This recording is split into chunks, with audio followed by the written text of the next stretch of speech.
3 साल हो गए मुझे, और मैं अभी 1 साल हो गया मैं मेरे घर पे हूँ। उन्होंने मुझे बोला है कि अपने माँ बाप से रिश्ता तोड़ दो, आपके माँ बाप ने दान कर दिया है तो सिर्फ आप मेरी हो, इसके अलावा अब छोड़ दो, तुम मोह माया छोड़ दो, भाई बहन से रिश्ता छोड़ दो, और मैं अब तुम्हें रखूँगा जब तुम मुझे अपना मानोगी। बोले तो भगवान से भी ज़्यादा, अपने माँ बाप से भी ज़्यादा, सबसे ज़्यादा आप मुझे मानोगी। माँ बाप को आप बिल्कुल छोड़ दो। जन्म लिया है, जहाँ पर खेले कूदे सब कुछ हुआ, और वहाँ पे अपन माँ बाप को छोड़ सकते हैं क्या?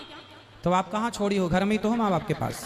पर वो पति के पास कब से नहीं गए आप? 1 साल हो गया, उनके बिल्कुल फ़ोन भी नहीं आता है, कोई मैसेज नहीं, कुछ भी नहीं। कितने साल हो गए शादी के? 2 साल 3 साल हो गए। उनका फोन नहीं आता? हाँ। तो आप करते हो फोन? नहीं करती हूँ मैं भी। क्यों? ऐसे ही तो वो कहते होंगे कि उसका फोन नहीं आता। गवर्नमेंट जॉब है उनकी, गवर्नमेंट जॉब है। मुझे घर ही घर में बोले, अंदर के अंदर रखते हैं। वो बोलते बाहर नहीं निकलने दूंगा, बिल्कुल मतलब घर में से बाहर भी नहीं निकलने देते। वो पूरा गांव है, वो गांव में मतलब ऐसा रहता है कि बहुत जानवर घूमते रहते। मैं कैसे रहूँ? मैं इंदौर में रहती हूँ। तो मैंने बोला था जानवर घूमते हैं इसलिए तो कहते हैं कि घर के अंदर रहो। कितने अच्छे पति हैं आपके, कुत्ता काट लेगा आपको, इसलिए तो कह रहे हैं घर के अंदर रहो। गुरुजी ऐसा नहीं होता है ना, पर तो आप तो कह रही हो कि जानवर रहते हैं बाहर, और मार दे कोई, बैली मार दे आपको, सींग घुसा दे पेट में, फट जाए पेट। अंदर ही अंदर तो कब तक अंदर ही अंदर रहेगा? और सिर्फ पति कहीं घुमाने उमाने नहीं ले जाता? कहीं नहीं ले जाता था। अरे तो 2 साल हो गए, ले जाएंगे घुमाने, तो समय कहाँ दिया आपने? भाग के चली आई मायके। तो वो इसलिए आई हूँ ना मैं। तो पापा रोज घुमाते हैं आपको? जमाना लंदन घुमाने ले गए होंगे। तो पापा मम्मी नहीं घुमाते, कम से कम बाहर तो निकलते। ठीक है बेटा, पर आपका पूरा 100% निर्णय गलत है।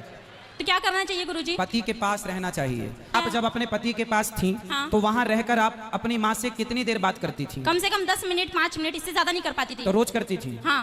तो पति परेशान हो गया होगा, रोज क्या पंचायत है? क्यों 5-10 मिनट में इतना कौन सा वो है जो परेशान होना? वो मुझे हर चीज में सपोर्ट करती है। एक घड़ी उनके लड़कों को बोलते हैं कि नहीं तू गलत है, वो लड़की सही है। आज किसी की लड़की फिर भी लेके आए आप अपनी सास से बात नहीं करती? करती हूँ मैं, बहुत कम करने लगी हूँ, पर क्योंकि वो जब मेरे माँ बाप से बात नहीं कर रहे तो फिर मैं क्यों करूँ? समझाओ कोई इसे बच्ची को।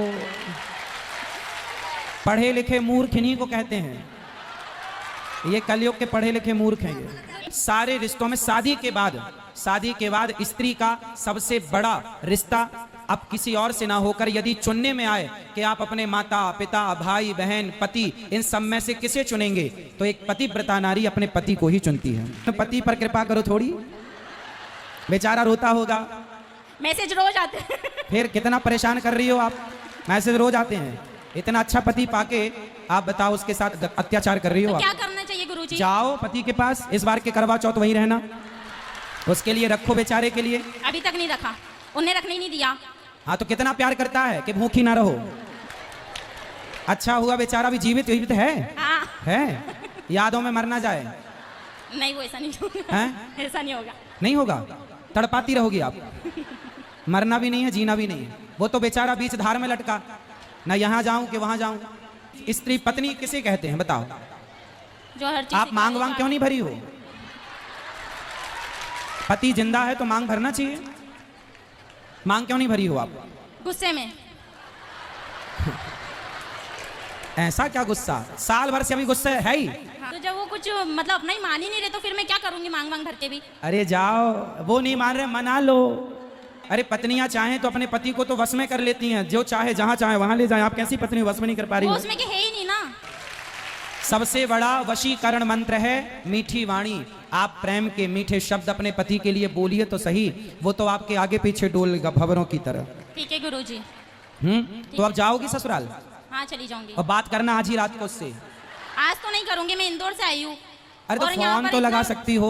नहीं अभी नहीं लगाऊंगी मैं, फिर एक बार लगाने लग जाऊंगी तो वो कंटिन्यू करते रहेंगे।